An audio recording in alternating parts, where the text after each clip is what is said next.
Welcome to Shadow of Truth, and today is Wednesday, June the 8th, 2016, and your hosts are Dave Kranzler from InvestmentResearchDynamics.com and Rory Hall from thedailycoin.org, and we are very grateful to have back on the line our eyes and ears in Beijing, Mr. Jeff J. Brown, and you can find all of Jeff's great analysis and wonderful work over at chinarising.puntopress.com. Jeff, welcome back. Good morning, guys. How are you all doing? It's all good over here. Dave, well, how you doing? I'm doing well, but it's early afternoon here in Denver. I don't know where y'all are calling from. And the day before. Today is right. Today is actually a Dragon Boat Festival over here, so I could have slept in, but it was more. I just couldn't resist talking to you guys, so I set my alarm to get up at 4:30, but there'll be a lot of fireworks going off today. A lot of fireworks. What's going on with Dragon Boat Day? That sounds like a national holiday or something. Oh, it is. Yeah, it is. It's a really quick story about it. It's pretty interesting. I think it was just during the Song Dynasty, 900 to 1200. A very famous poet scholar was so depressed and demoralized that the emperor had lost a battle that was going to cause the downfall of the Song Dynasty. He committed suicide by drowning himself, and his students were so distraught at him committing suicide that they went out in boats and paddled to try to churn up the water in order to find his body. And then when they couldn't find the body, they went out and threw little balls of sticky rice into the water for the fish to eat, to keep the fish from nibbling on his body that had obviously sunk to the bottom of the lake. So that's why we eat sticky rice to honor this famous poet scholar, and that's why we now have these big races with these huge boats, where they have these races and everything. So it's going to be a lot of fun today. Sounds pretty cool. Dave, if you don't mind, if you give us a quick rundown on what we're going to be talking about today. Sure. Just real quickly, though, I wanted to circle back. It's messed up that China's, about half a day time-wise? No, 3/4 of a day time-wise ahead of us here in the West. I mean, who set that? You could say, well, the Earth, the Earth rotates counterclockwise and the sun rises in the east, so it's day in China before it is in the United States. Well, it depends on when you set up your starting point for when the day begins, right? That's right. Who the heck set that up? Some totalitarian pig, as far as I'm concerned. Well, to be honest with you, it was set by the British colonialists because they made Greenwich, Greenwich outside of London, the 0 degree latitude, and I guess, and of course they started the time zones there too. So blame it on British colonialists and imperialists. Well, there you go. Totalitarian pigs, just like you said. Speaking of which, I think that's part of our topic, isn't it? Totalitarian pigs, aren't we? It kind of feeds into the fifth column idea here. Rory and I thought it would be interesting to hear the quote-unquote fifth column perspective from China, inside of China's perspective, because as most of the people listening to this are well aware of, there's a big segment of the alternative media community that believes that ultimately there is a one world, one government conspiracy, and it's being led by the West, and Russia and China are in on the rig. And I adamantly, for many reasons we don't have to go into here, have always said that's not true, and it's part of it is rooted in just pure human nature. But the idea of the fifth column is that there's Western influence and elements inside of the Russian government and inside the Chinese Communist Party, which are operating, and actually outside also. So you could say there's, part of it has to do with the CIA, the NSA, et cetera. And it's there, and Western educated economists, et cetera. And it's there operating to make sure that the propaganda and the policies that are implemented in those two countries conform to what the West wants. And I have no question in my mind that there's Western educated operatives over there masquerading as sympathetic members of the Communist Party in China and sympathetic members of the Russian, inside the Russian government, and they're trying to influence and spread Western policy. But I at the very core, I don't believe that they're being successful, and I think that ultimately Russia and China are, although they operate independently, are also operating together to try and prevent the West from taking over the globe.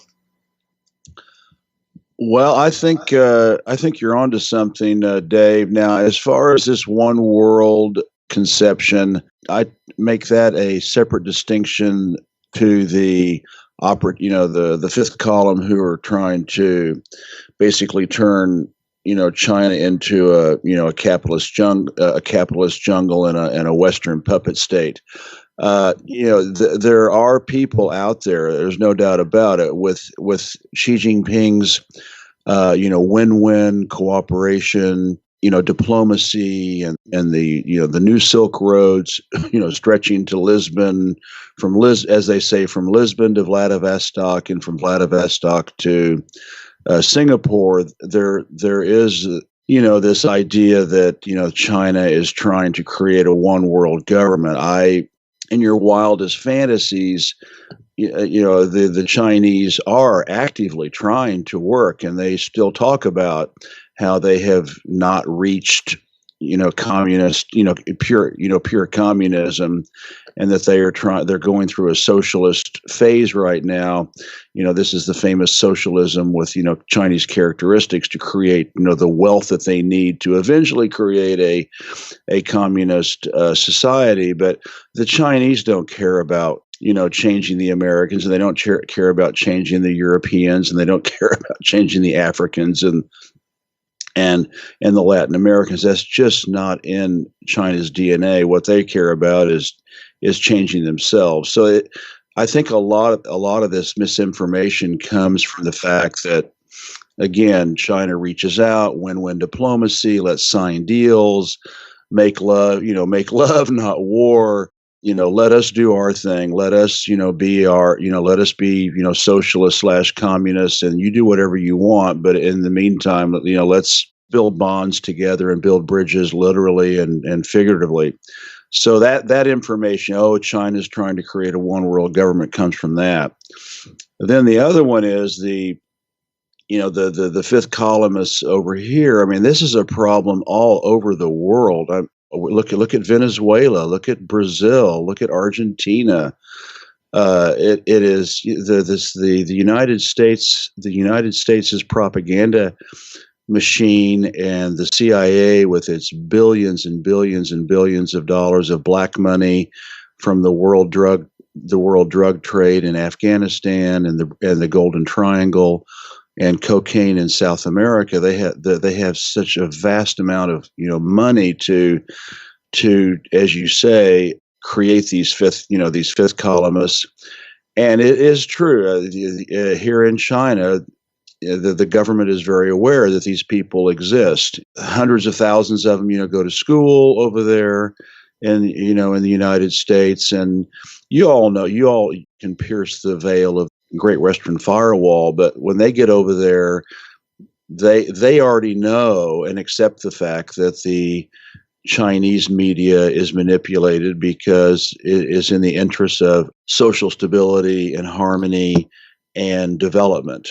And by all appearances, it is. But of course, the three of us, and I think most of your fans out there, know that it's extremely highly manipulated, controlled, and and managed and massaged. So that's and then they come back. They come back after 4, 6, 8 years to get a job here in the government. You need to be a member of the Communist Party. They're like non-official covers, CIA type covers, or actual paid agents. Or just innocent dupes that who try to get into the government, or have businesses, etc. They come back over here, and they are infected with all this American propaganda about individualism and me, myself, and I, and it's all about me and my freedom and etc. And these people are dangerous. That's why China, unfortunately, has to have a lot of controls over here, because there are a number of these people in society and in government who are disloyal to China's vision of socialism and communism. As much as some of our fans out there may hate the idea of communism and socialism, it's working very well over here. It has for the last 5,000 years. And I mean, China was communist, millennia before Karl Marx. So yeah, this is a really big issue. Yeah, you can expect some fairly negative comments in the comment section regarding socialism and communism. Part of it, Jeff, is that we don't really understand it. I don't understand it. I'll just go ahead and admit it. I mean, I can't say that socialism is bad or communism is bad because I've never lived in that type of an environment. But yeah. when you start talking about my individuality doesn't matter and my individualism doesn't matter, that's when you start getting my attention pretty quickly right there. Yeah, because it's not about me. I'm not saying, that I'm part of the me generation or anything of that nature. It's that I have been creating, people call it art or what you call it, whatever you want, but I've been creating stuff since 1988. I've been writing and so forth, writing and creating I had no idea projects for that long. And this is the second incarnation of a website that I've had. And I produce all the videos. So all of that I see as individualism. And if someone wants to come in and say that I can't do that, then I take exception to that. You know what I mean? Well, so as far as individualism or individuality, that's what I see as, that's where I draw the line. It's like, wait a minute, I'm not trying to say that it's all about me. I'm just saying, leave me alone and allow me to do what I want to do, as long as I'm not hurting anybody or trying to impose my will upon someone else. You know what I mean? Oh, exactly. And the Chinese are cool with that. They simply say, the Chinese say, we put collective society, collective stability, family, neighborhood, community, society, and country first. And you mean like we used to do here in the United States? The desires of the individual are prioritized after. The Chinese are very happy about what you're doing, but they just don't want you doing that over here for the sake of stability, for the sake of harmony, for the sake of the greater good. And that that argument has filled hundreds of books. So, but I want our fans, your fans out there to know that the Chinese are not trying to. They do not have this one world concept. The Chinese have never worried about trying to, make anybody, else Chinese. They just, and the North Koreans are the same way. They just want to be left alone. They just want to, but they're not left alone. As Dave, was saying, there is this massive billions and billions and billions of dollars, probably with inflation, trillions over the last 50 years have been spent by American taxpayers trying to overthrow the Communist Party of China. And it started in South Korea, in the Korean War, the Vietnam War, Taiwan, then Tibet, then Hong Kong, and now Hong Kong and Xinjiang, and it's not working because the people like their government over here, and as much as, again, communist haters cannot accept the fact that the government over here has 85% approval ratings, and so they have for the last 15 years. So any government that has an 85% consistently has an 85% approval rating must be doing something right in the eyes of their citizens.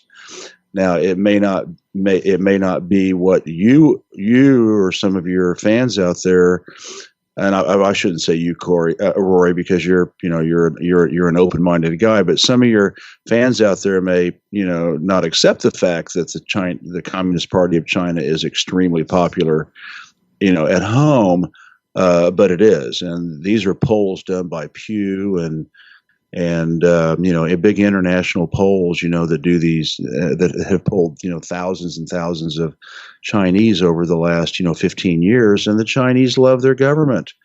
They love the communist government, and so but unfortunately the CIA, the Department of State, NGOs, they're just relentless. They're just psychopathic in their drive to try to destroy China's way of life. I think it's interesting that we're kind of throwing around these terms like communism and socialism kind of loosely here, because the narrative here is that the United States is a capitalist democracy. Well, we've seen, in this election process for the 2016 presidential election, it's anything but a democracy. Yeah, that's for sure. Because, we don't have to rehash those details. It's a horror show. But in the United States, 50% of every dollar the government spends goes to entitlement. So if you want to just say socialism and communism and capitalism are a way of distributing the wealth that a system produces, and theoretically, capitalism distributes the wealth according to individual productivity and ingenuity and entrepreneurialism, etc. Well, as it turns out, 99% or 1% of the wealthiest people in this country control more than 90% of the wealth, and 0.5% of the wealthiest people control something like 98% of the wealth, or 97%. It's like a ridiculous number. So the way the United States system is set up, it seems to be distributing the wealth to the very highest strata of the system. And then it's also distributing a little bit of wealth to the people who, it's almost like it's an insurance policy against, say, the bottom third from rioting. Exactly. And what's interesting about the spending budget is that every dollar over and above that which is spent on entitlement spending is borrowed money. So that means every dollar that is spent on U.S. imperialism and the military is money that's sourced by borrowing it from others, and that in and of itself is another way to, it redistributes the wealth from those who are lending to those who are spending. Yeah. And then one last point about this, in terms of what you said about, the Chinese just want to be left alone.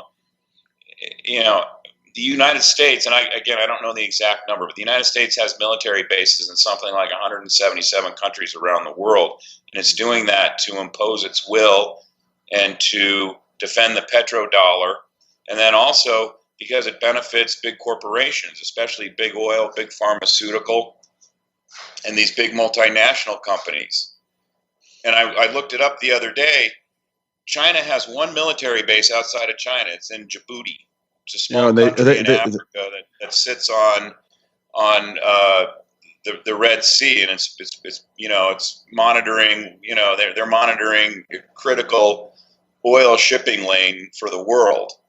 So you can kind of understand why they want to have a military base there, considering that the United States surrounds the Mediterranean and the Red Sea with military bases. Yeah, in fact, that base in Djibouti is really interesting. They just opened. In fact, I don't even think they've finished building it yet. And what was really funny is the Americans had to move out of a base. The contract had run out, and the Chinese offered them like 20 times more than the Americans. And of course, the Chinese are building, railways and bus systems and a port and everything else in Djibouti. They have. I think they're being good neighbors, is what you're saying. Yeah.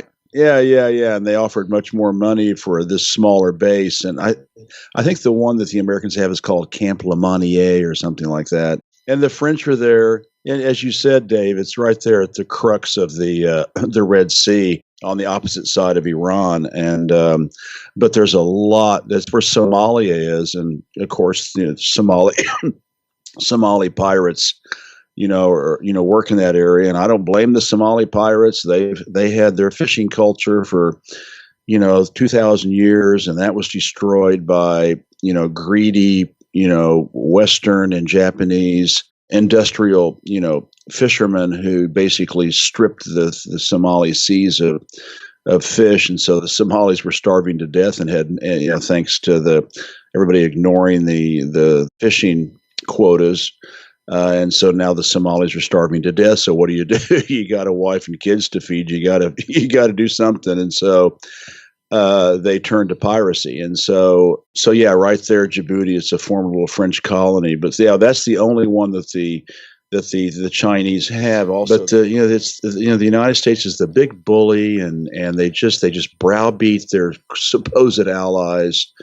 And I think everybody's just tired of it. But the good news is the Philippines has a new president who wants to sit side by side with Xi Jinping and start consultations. That sounds really good to me. Anything to redirect military action, military talk, any of this nonsense. I mean, and as you pointed out a number of times there, Jeff, the United States we just continually have egg on our face at every turn. And it's because of the way that we have treated our so-called allies over the years and decades. I mean, it's incredible. It's amazing that anybody even speaks with the government here. And I believe that it's gotten to the point where the only people that actually do speak with them are the people that are in bed with them, that are playing the same game, the same imperialist. Well, yeah, these fifth roaders, and unfortunately, let's face it. I mean, the United States plays dirty. Yes. First, they try to buy them off, and they can usually buy off politicians in countries like the Philippines. Then they move up to extortion and blackmail. Then, they threaten their families. Something might happen to your wife or your kids. I mean, this is what empire does. To extort people to do things. So it takes and Duterte may backtrack. I mean, and if he does, that the CIA got to him. And kind of like Syracuse over in Greece. Yeah. God, what a joke. And Victoria Nuland shows up and has one closed door meeting, and it's like, well, maybe austerity's a good thing. Y'all aren't poor enough, so we're just going to give everything away. And he's got $5 million in a Swiss bank account just opened. and his family is going to be allowed to live. Well, Paul Craig Roberts said that he talked to he never will name the guy, but I think somebody's kind of smoked him out. But he was a famous member of the Joint Chiefs of Staff. I think maybe back in the Reagan years, and somebody asked him confidentially, why does Europe have no foreign policy of their own? And the guy said, because we just buy them off with bags of cash. I mean, there you go. I mean, that's, hey, And then again, if they don't take the money, well, you may be, you may want to worry about, starting that key in your car. Your car may blow up, your wife may get run over, your kids may get kidnapped. This is what we do. This is what empire does. So yeah, they buy them off with cash. Then they blackmail them, sex or whatever. That's what they did to DSK. Dominic Khan. Khan, yeah, he was that was all a big setup. Yes, to destroy him, because he was trying to take the dollar out of the, he was actually trying to make the dollar less powerful. And yeah, this empire is just it's dirty, it's down and dirty, it's evil, it's relentless, and so, as Dave said, the Chinese have every right to be worried about these people coming back over here, who become infected with this idea that China needs to be in the image of the United States. So you all, everybody over there can sit there and hate the Communist Party of China all they want, but they are providing stability and economic and positive economic activity for 1/5 of the human race. Oh, Dave, are you still there? Did you nod off, or? No, I'm here. I'm just listening. Well, Dave planted the seeds with some great questions, so I really appreciate it. Oh, thanks. Well, guys, thanks a lot. It's been wonderful, and now I'm going to go have my cup of coffee. About 2 hours, the fireworks are going to start going off, and very cool. It's going to be a big party over here with dragon boat races and eating sticky rice, and we're going to have us a real hoedown over here. A hoedown in Beijing, in communist China. In communist China. Oh my goodness, Dave, do you have anything else? I'm good. That was good, Jeff. Thank you very much. Well, I'm sorry I did most of the talking, and that's what we want you to do. All right. Well, I'm excited to see the program, and of course, Rory does an incredible job with the on the production side. So while Dave goes out and plays a set of tennis. I actually am playing tonight. Well, there you have it. Now that you mention it. Yeah, don't worry about me, Dave. I got it. You just relax. Oh my goodness. Oh, well, Jeff, it's always a pleasure speaking with you, and we've been speaking with Mr. Jeff Brown. You can find all of Jeff's work over at chinarising.puntopress.com. And Jeff, look forward to speaking with you in the not-too-distant future. All right, Rory and Dave, great to talk to you guys, and have a wonderful afternoon. Bye-bye. Bye-bye. Likewise, Jeff. Eat some sticky rice for me.